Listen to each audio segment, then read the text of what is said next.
ideas and worldviews are often deeply connected to things like technology, to things like history, to things like economic realities. And so Digital Liturgies kind of continues that trajectory by helping, I hope, us to understand some of the pathologies of our current moment as really material pathology. So if you give a person an iPhone, and you seal this person away from meaningful human contact, and you kind of give them a definition of work, a definition of sexuality that is disembodied, that is kind of removed from who they are as whole persons, then you're going to get these results. You're going to get these 5 digital liturgies. You're going to get a certain kind of person thinking in a certain kind of way, doing certain kinds of things.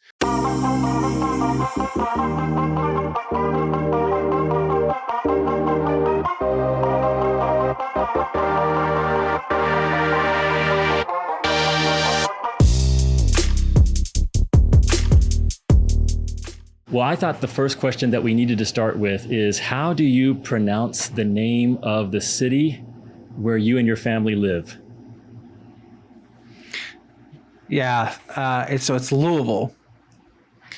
Louisville, Kentucky. And the telltale sign that you're talking to someone who's not from Louisville is that they'll say either Louisville or, even worse, Louisville, which if somebody says Louisville, then they've either just moved or never paid attention. But the local pronunciation is Louisville. We just had a great argument about this on our family group chat, and our daughter-in-law, who lives here in California and was born and raised here, is convinced that it was either I can't remember if it was Louisville or Louisville. But as someone who spent most of my childhood in Kentucky, I just wanted to get a native, someone who's living there, to come down on my side of the argument that it is indeed Louisville. Louisville, that's right, Louisville. You just, when you say Louisville, it just kind of, that's just a little too French. You gotta kind of flatten it out. Louisville. Yeah, I agree. Well, congratulations, Samuel. You just finished, or your book that you've been writing the past year plus, Digital Liturgies, just released. It's available on Amazon and I'm sure many other sites. It's a great accomplishment, and I had the chance to read it this past week. I'm excited about this conversation, but just wanted to start by saying congratulations for getting that book out into the world. Thanks, Andrew. I really appreciate that. It's very gratifying to see it out in the wild. Now, you are a writer. This is something that you've done for years. You've been published online in article form. You blog at Substack. So writing is not a new thing for you, but is this your first book that you've had published? Yeah, it really is. So earlier, a few months ago, I did have a very small kind of booklet published with 9 marks in their Church Questions series, which is it's like a 4,000 word, almost like a pamphlet. But yeah, this is my first kind of traditional book, and it's been a lot of fun to work on, and a lot of fun to see the design and production on it. Yeah, well, it's very well done. You would never guess that this was your first go at a full-length book. How did writing a book affect you or change you, or did it? Yeah, that's a good question. I think writing a book is quite a bit different than writing an article, in a lot of ways, but one way that was particularly relevant to me was understanding the audience for this book. So, I've been in the publishing industry now for over 6 years, and we say in the publishing industry to authors, you need to know who you're writing to, and you need to be able to clearly kind of state your audience and communicate to them. And I think when I was writing this book, I tried to be keenly aware that a lot of people that might pick up this book were coming to these ideas very cold. Like they're gonna, blog or a newsletter. One of the gratifying things about that is that you write about the same topics. And so your thought is kind of developing in real time. And then the people who subscribe to your stuff can kind of track along with you. And so if I write something about technology, well, my readers, a lot of them will have a sense of what I've written in the past. And so they're not coming to it as cold. The book is different. You're trying to reach people who may have never thought about this at all from a kind of a reflective angle. So I think in writing the book, I was challenged and tried with probably varying levels of success to kind of enter the headspace of someone who hasn't read anything on this, who hasn't thought about this. So I think that's a good exercise for writers to do. And I would hope that experience would translate not just to book writing, but also to article writing. I do think I have a tendency to kind of assume that my audience for a given article kind of knows what I'm talking about. They're tracking with me right off the bat. And I think it's good to be reminded that when you're speaking to a mixed group, you're speaking to people who need to know what you're saying, to know the definition of words, to know what do you mean when you say this? Why would you say something that way? And to not take anything for granted, but to really do the work of laying a foundation. So I think that was one way in which writing the book kind of helped me think about the task of writing and the task of communication a little bit more clearly. Yeah, well, that's awesome. Is it something that you enjoyed? Is it something that you see yourself doing more in the future? Yeah, I hope so. I really enjoyed it. I especially enjoyed kind of the structural component of it, of coming up with the 2 parts and then the 5 digital liturgies. I think getting that was itself like one of the bigger insights, like how to organize this thought. And so I enjoyed the research for it. I enjoyed the writing. I hope it's something that I get to do. And I say get to do very intentionally. I don't really want to become like a professional book author, just kind of trying to pump out a book, every month or every 6 months. I don't really want my relationship with thinking to be kind of pigeonholed into a need for content. I want the next book I write to be like the first book I wrote, which really came out of a sense of, hey, I think this needs to be said because I don't really see anybody else saying this. I think there's a space for this idea, and to let it grow naturally. I've had people ask me, like, what are you going to write about next? And my answer in a lot of cases has been, I don't know. Like I can tell you like what I've been thinking about, but it's really a matter of feeling out the idea that I think the Lord has put me on and being able to articulate it well, rather than just, pump something out for the sake of having it published. So, yeah, that's kind of how I feel toward that. That makes a lot of sense. Having followed your work for a little while now, I do know that the themes you focus on in this book, and by the way, I'm not sure if we mentioned the title or not, but if folks are interested in this book, it's called Digital Liturgies, Rediscovering Christian Wisdom in an Online Age. So, having followed your work for a while, it's obvious that you have done a lot of thinking and writing on these themes and on this topic. I think that comes through in the book. In my mind, it's a very concise distillation of a lot of the themes and insights that you've written about over on your Substack and in other places on the web. In fact, I would say the way I would think about this is that this book is on my Mount Rushmore of books. I've got 4 books that I think every modern Christian should try their best to read. And they aren't in any particular order here, but the first of those would be How Not to Be Secular by James K.A. Smith.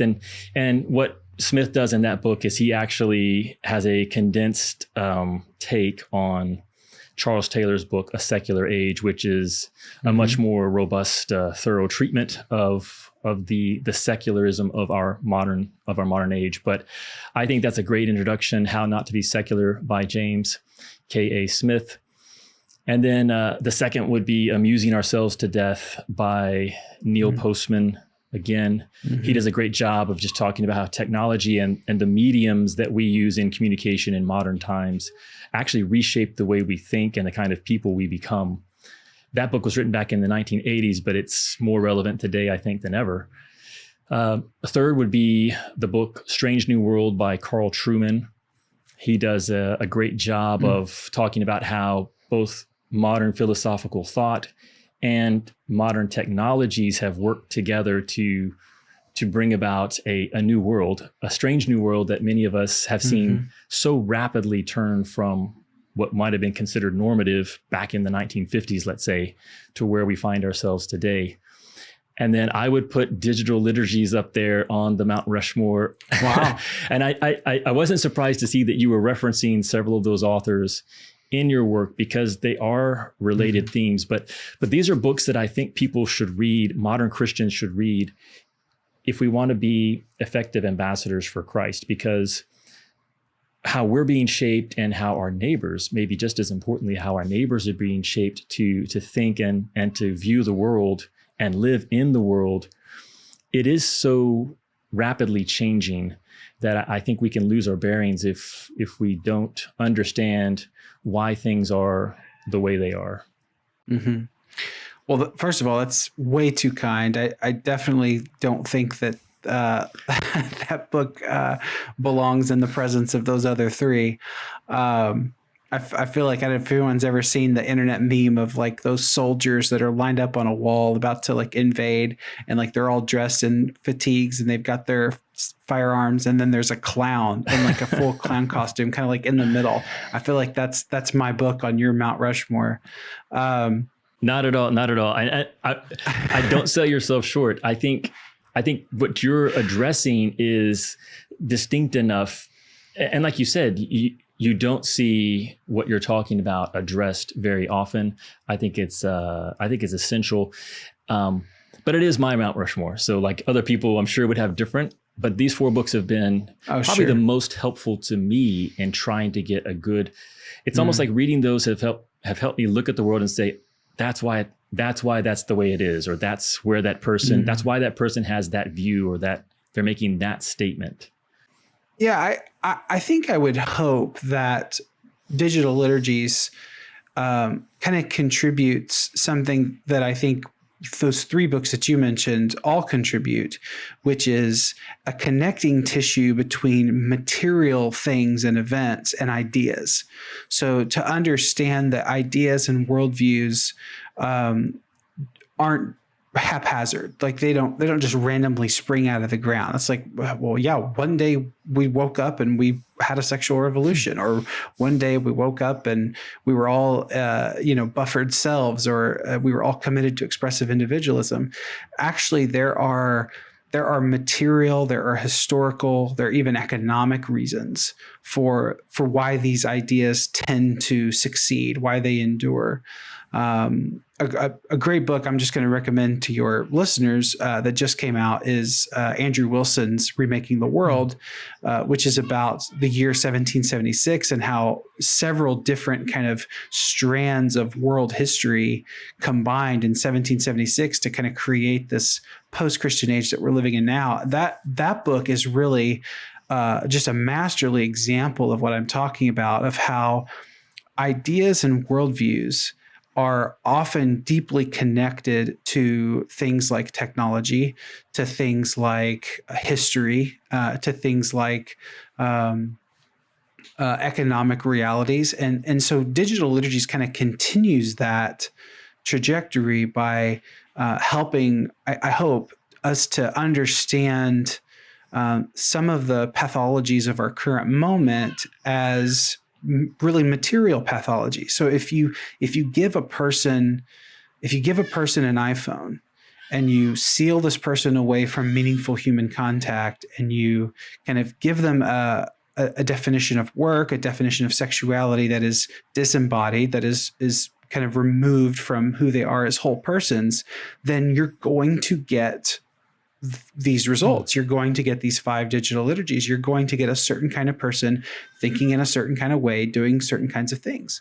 And that's kind of that's the whole premise of the book. And that's kind of what those other books that you mentioned do as well. They take things that we can observe and experience, things that we're living in now, and explain how, hey, these are plausibility structures that make certain ideas and worldviews more likely to our intuitions than they would have been otherwise.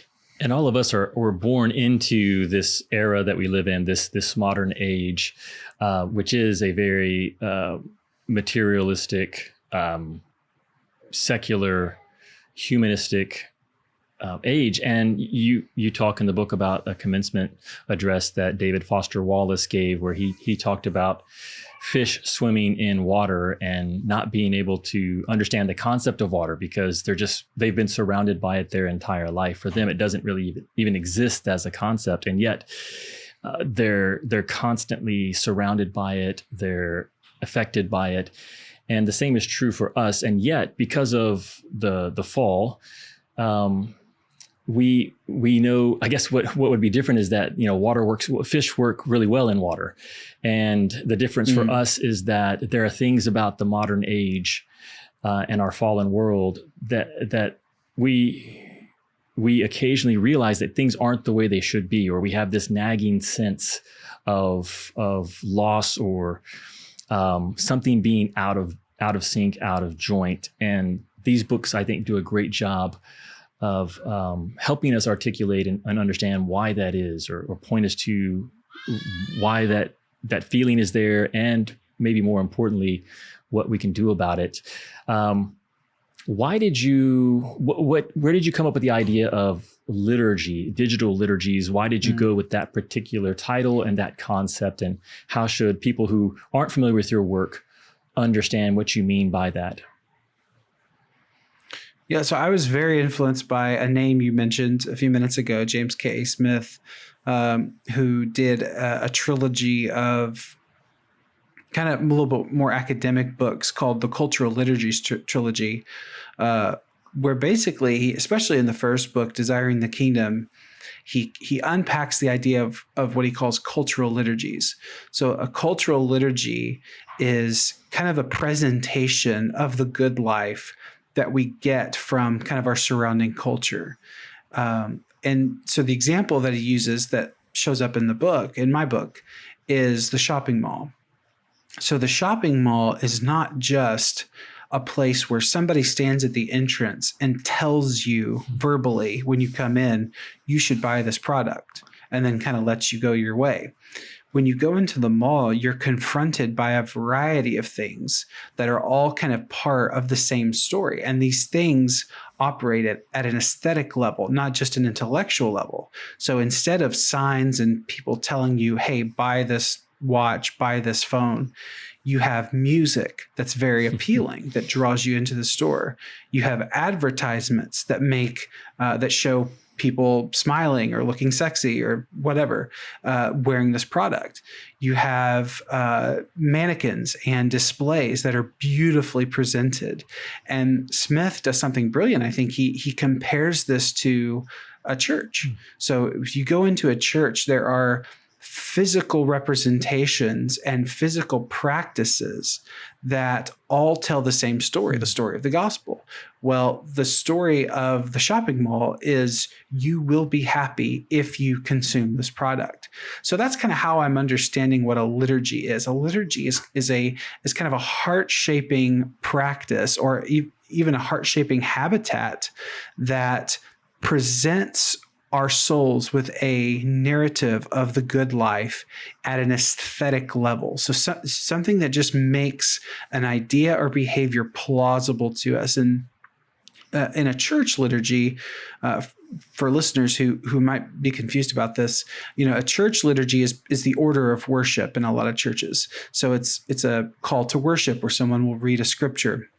a prayer of confession where the church prays a corporate prayer of confession of sin, a proclamation of absolution or application of the gospel, the preaching of a sermon. These are practices that are designed not just to give you information, but in the way that their combined effect on us as people is to make the gospel more plausible to us. This is why it's easier to feel kind of quote unquote more spiritual or more interested in Christ when we're in the church service than it is on Monday morning. That's why it is because when we enter into the service, there's a plausibility structure that's working on our affections, working on our heart. And the same is true for secular culture.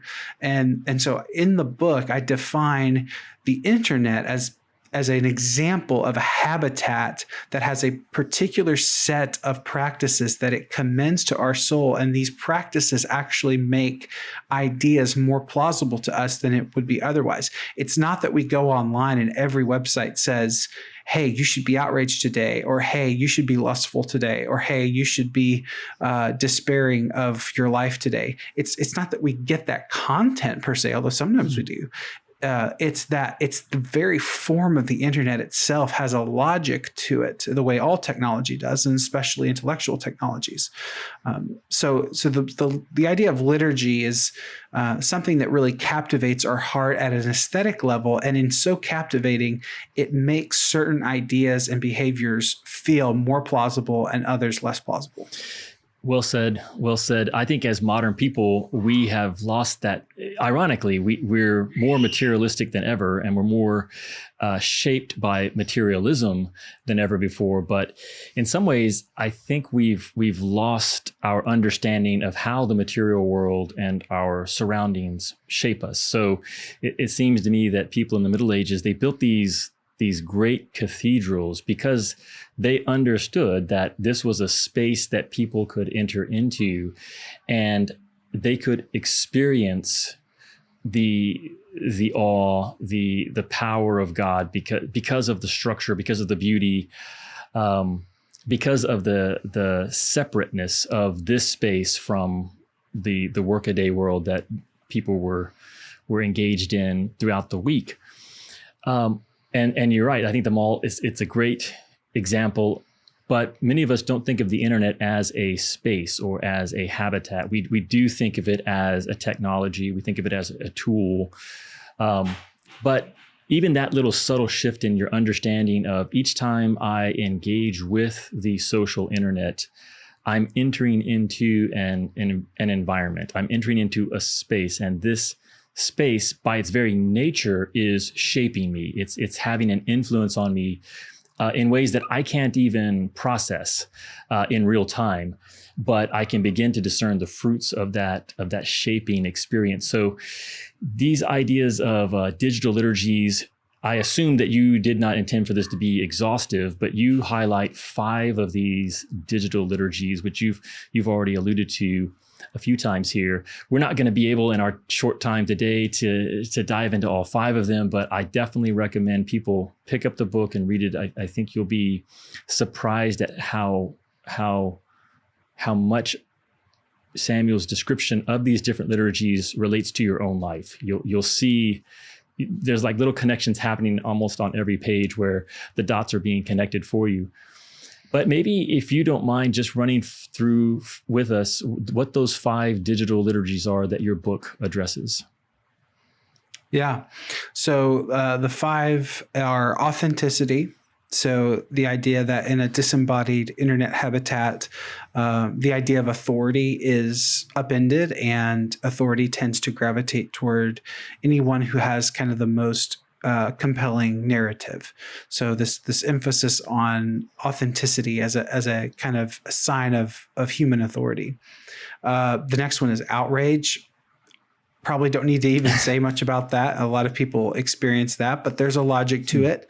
The internet actually prevents deep thought in the way it's designed, and it encourages us to the kind of knee-jerk reaction that has become common. The third one is consumption. So in this chapter, I make the rather well, I don't want to say counterintuitive, but perhaps difficult claim that the internet is pornographically shaped. And by that, I mean, the internet doesn't just like feature pornography. There's actually a pornographic logic to the whole internet. And there are examples in that of the book. And this isn't the same as to say that everything on the internet is pornographic, but it is to say that it's there's a voyeuristic logic and a kind of a godlike ability to realize fantasy that is inherent to the logic of computers, of the power of the internet. I want to spend some time on that one. So we'll loop back, and that was for sure something I wanted to dig deeper in. I would say counterintuitive. I would say a brilliant observation that the internet by its very nature is, I actually jotted this down. You had it that the web, by virtue of what it is intrinsically pornographically shaped. And I think you do a very compelling job of making that case. So consumption is that third digital liturgy. And I interrupted your flow of thought there, so apologies. But I know another one is shame. That was actually, I think shame is number 3. I think I got the numbers mixed up. Shame is number 3 and consumption is number 4.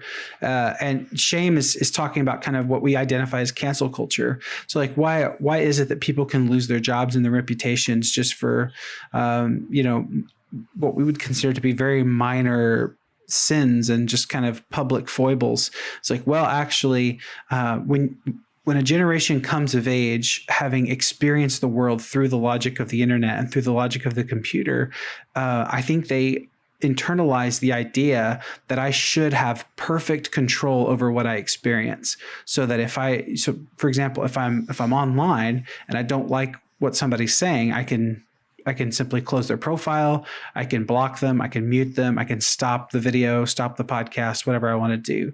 I think there's a really profound sense in which people are bringing that same logic to their offline life.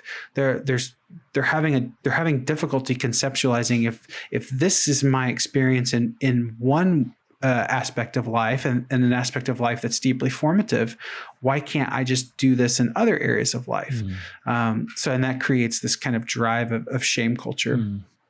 And then the 5th one is meaninglessness. So the idea that there's just so much stuff. I think this is the chapter that actually kind of resonates at the most immediate level with a lot of people. It's just this exhaustion of one more thing to watch, one more thing to know about, one more argument to get involved in. And it's just this crushing sense of the meaninglessness of kind of just the empty scroll, with doom scrolling, we call it, right? And so those are just the 5 digital liturgies, and I kind of unpack those, but then also offer what I would consider to be the biblical counter liturgy to that. So these are all heart-shaping practices. These are all plausibility structures. But what does the scripture say about each of these things, and how does the gospel point us toward a different way of feeling and a different way of thinking? Yeah, it's great. All 5 of those digital liturgies, I could see them in my own life, and just how much I am constantly influenced by that, shaped by virtue of being online and engaging with these technologies. You see the imprint of those liturgies in the way that you think, the way that you feel. Like you said, it's something amazing that you can go online, either in a positive or happy state of mind, or even just neutral, and then I think Twitter is the worst at this for me, is like immediately just get frustrated with humanity. Like I'm throwing in the towel. There's no hope. But because you get a sense of reality that is not rooted in the real world, in the physical world. And I want to maybe end our conversation on this idea of the importance of physicality and embodiment, and why it's essential for us to have biblical wisdom and to actually stay connected to reality itself. But let's maybe loop back to that 4th digital liturgy of consumption. I thought this was perhaps like the most insightful. In that chapter, I was reading things that I don't think I've heard anyone articulate, and they make a lot of sense. So this idea of the internet itself being intrinsically pornographically shaped, and you mention three characteristics of pornography that the internet itself shares. And so a lot of times we think of pornography as being distinct from the internet, and it is. But in some ways, I don't know if you would agree with this, but in my mind, what made sense is that it's the idea of like an illicit drug, a drug that's going to have a certain effect on you. And then there are, fentanyl may be like the most extreme version of this drug that you can take it and it can kill you. To me, that's kind of like pornography. It's affecting you in these three ways, but it's a lethal dose. Whereas the internet itself, though, is affecting you in those same three ways. So what are these three characteristics that the internet shares with pornography specifically that are causing us to be addicted and to come back to it again and again? Yeah. So one of the main ones that I devote a lot of time to is just the power to kind of create fantasy. So I look kind of carefully at like what the internet is, and it's this kind of endless creation machine. And I think Alan Noble has a great line in his book, You Are Not Your Own, where he says, because of the internet, we're all Nero. We all have the power of a Roman emperor. And the point he was getting at is that if you wanted to kind of live out this exorbitant sexual fantasy, the only way to do that would be to have limitless power. You'd have to be able to command people to give you what you want.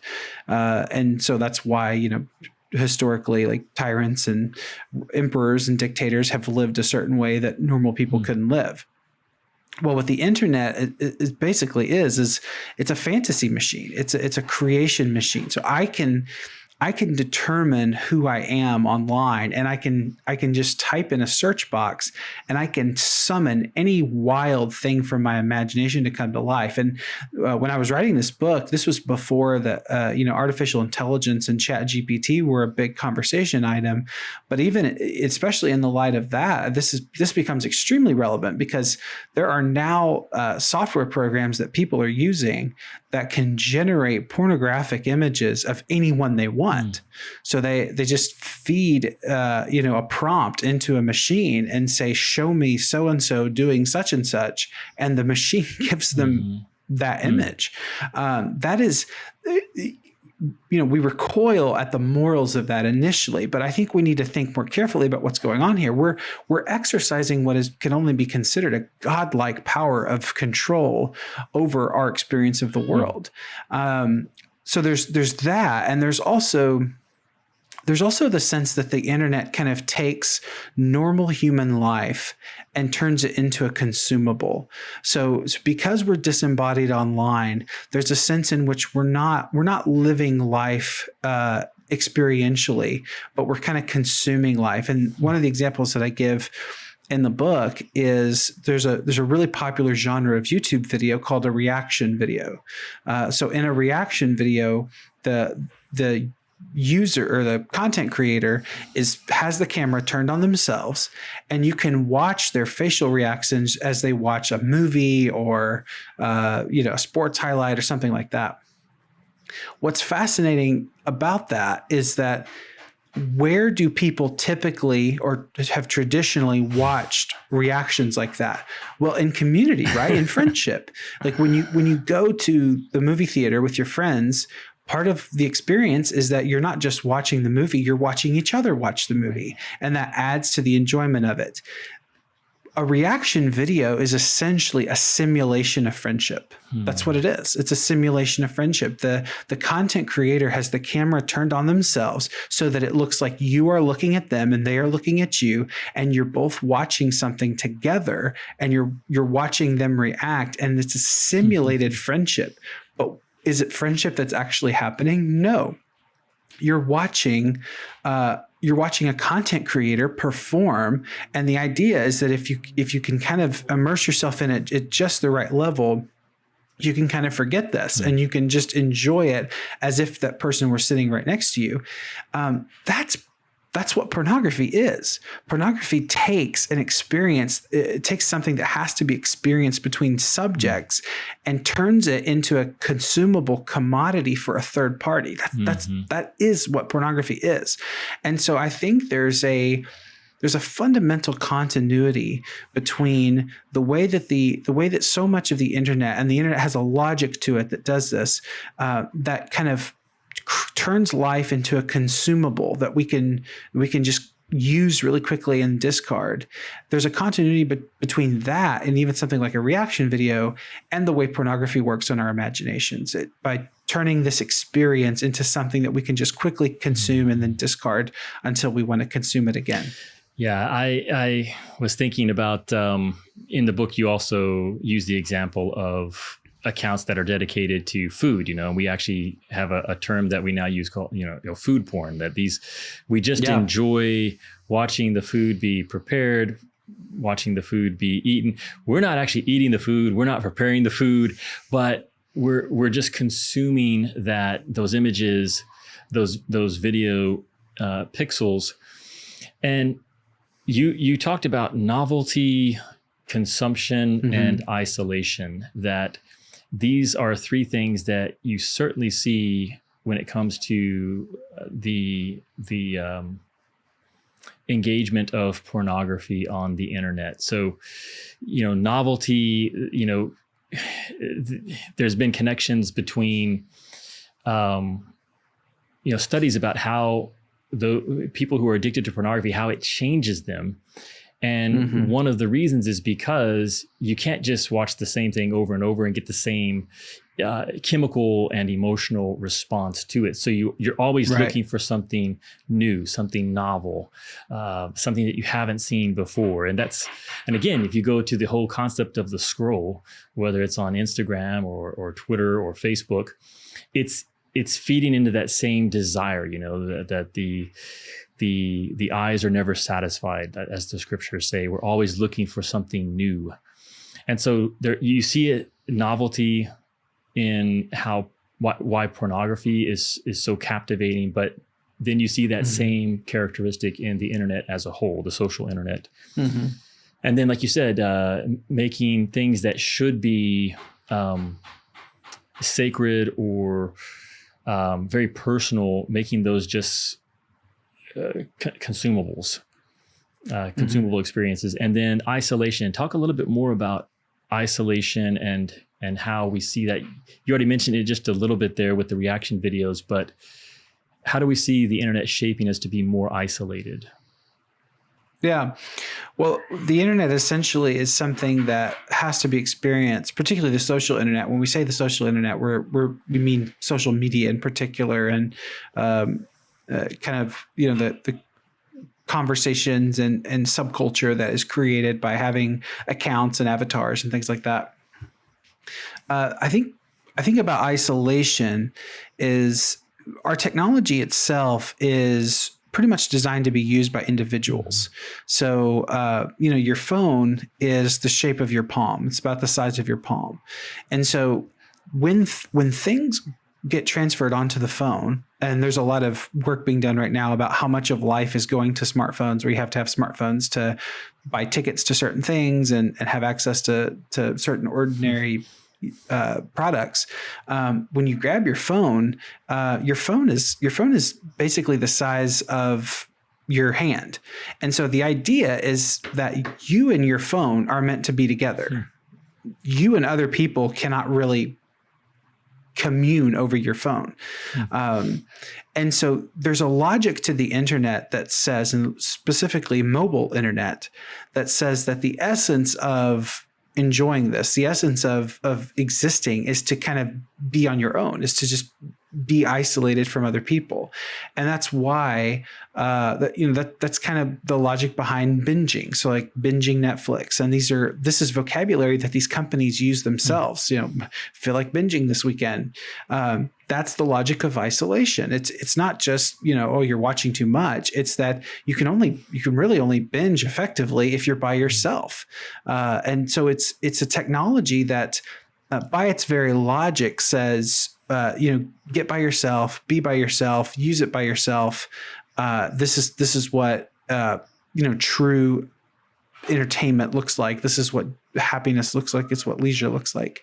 And we can't, that's not really an issue of content. Like there's not really anything on the internet that people go to that says, get alone right now, or you should be isolated. It's not that we're receiving that message intellectually. It's that everything in the internet's logic kind of pushes us toward that direction anyway.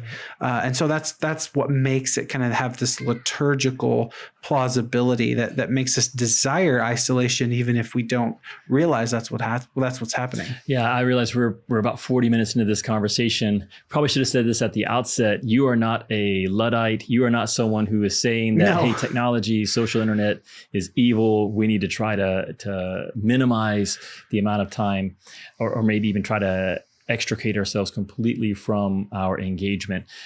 What you're saying is that the social internet, by its very form, pushes us in a direction away from what God describes as being real, being the path towards the good life. So it's this weird place where, okay, it's not evil.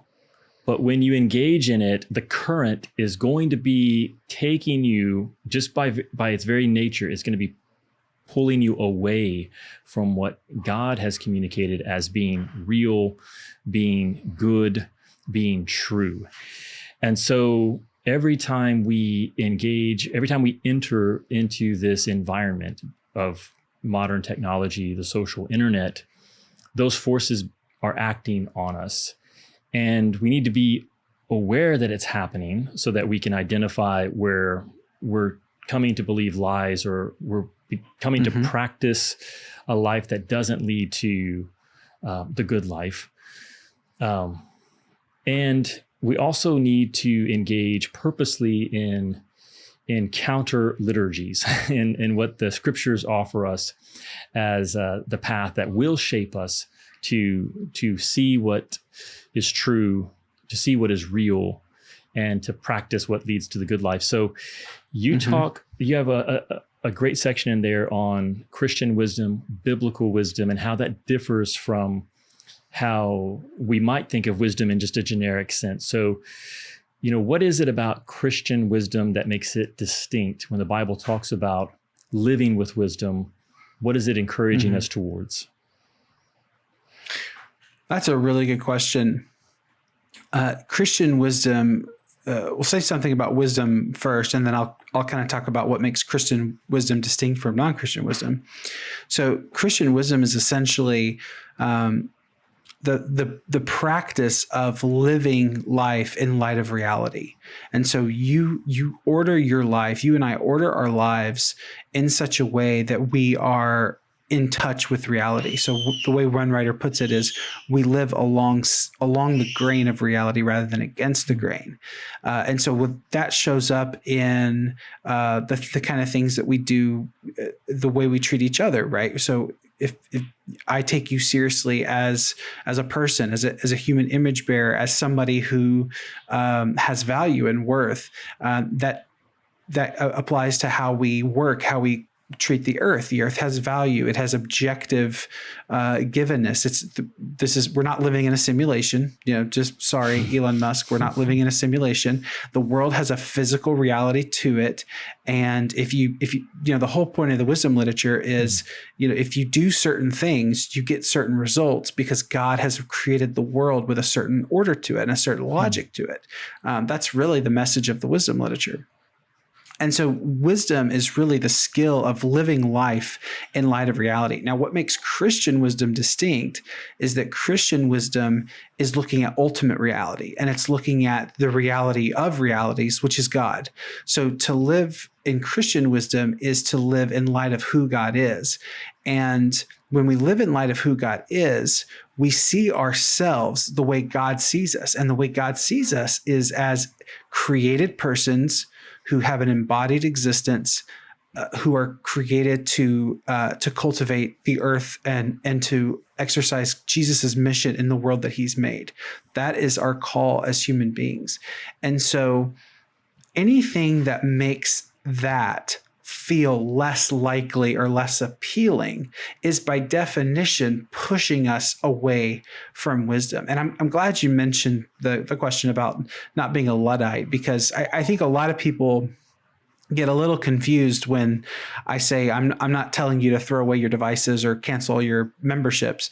I think the point is, Jesus in the high priestly prayer, he said, "I do not pray that you take them out of the world," which is a stunning thing to consider when you consider the things that the world was about to do to Jesus and to his disciples. But Jesus doesn't say, "I pray that you take them out of the world. I pray that you would protect them by your word." The prayer for us today is the same. We don't have to come out of the world. We live in a technological world. We live in a digital age, and that's not an accident. That's under God's providence. The question is, what are the specific ways in which we can be guarded by God's word today in the specific pressures that we face in a technological age, in an online age? And so that's really the question that I'm asking is what are the specific fault lines? What are the specific gospel promises? What are the specific facets of Christian wisdom that have to be considered and followed, especially as this culture, as this age that we live in presses on us in certain directions? So it's not really a question of getting rid or of kind of withdrawing totally. Although in the book, I do commend things like taking breaks, bringing community into our relationship with technology, not isolating ourselves. Absolutely, that's part of wisdom too. But the more fundamental question is, are we living in light of reality of who God says we are? And are there parts of our life that do not reflect that reality? And if there are, then we need to be able to name that. We need to be able to be aware of that. And we also need to see how the gospel leads us back toward repentance and toward living as the people that God calls us to be. One of the frightening things that I see is we now have a generation coming of age that has only known the social internet as a reality and a shaping force in life. And because the social internet almost at every point pulls us away from what God has revealed and God has declared to be reality, whether that's the reality of my identity, the reality of what truth consists of, how we find truth, or even the reality of what's going to bring the most fulfilling life, even the reality of what is reality.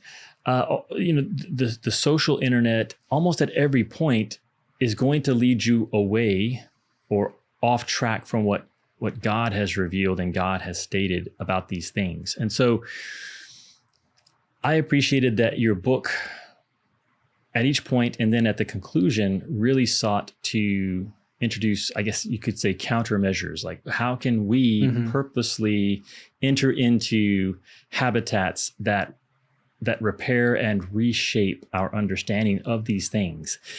And I've appreciated this about your work, and it's something that I would say over the last 5 years, I've been growing in my conviction that physicality itself, embodiment itself, is inseparable from our being able to understand God's revelation. There's something about the physical world and ourselves being embodied people, that Jesus coming down as an embodied person, that if we lose touch with just the physicality of who God has created us to be, we're going to have a really hard time finding the truth about who God is, who he says we are. One of the practices that you recommend towards the end of the book is the idea of location and embodiment in the physical world as a way of shaping our understanding of our own identity. So maybe as we wrap up, could you share a little more about how embodiment can help us discover God's truth? Yeah. So in Genesis 1, God creates male and female in his own image. And what it means to be male and female is that's a bodily reality. And when the Bible says he creates male and female in his own image, that means that the male and female constitute his image. So what it means to be made in the image of God involves our bodies. And that's a mind-blowing thought for a lot of people, because I think we typically think of ourselves as made in the image of God spiritually or rationally. But the Bible says that it involves our bodies too. And in fact, the whole scope of Scripture says that we are embodied, created persons, and we will never not be embodied, created persons. We are separated from our bodies temporarily upon death, but eschatologically, at the end of history, there's going to be a re-embodiment. We are going to have glorified bodies. We're not, as one of my teachers like to say, we're not going to sit on the cloud and play harps, all the time. We're gonna have bodies. We're gonna have glorified bodies like the one that Christ had when he rose again. And what that means is that anything that actually helps us, or shouldn't say help, anything that actually tricks us into thinking that we are other than our body, that we are that our bodies are a problem, that we need to escape from who we are as physical people, that's a problem from a Christian perspective. And so I think the way we answer this is to recover a sense of gratitude and goodness about not just our bodies, not just the way we look or the shape we have, but also about the life that God has actually given us. So that's part of what I call givenness in the book.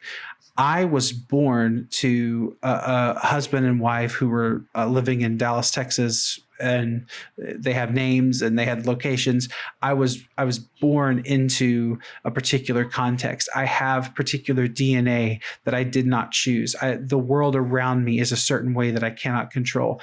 That's givenness, and that's a good thing. It's a good thing that there is so much of reality, in fact, most of reality, that I cannot exercise direct control over. I don't create it. I simply receive it.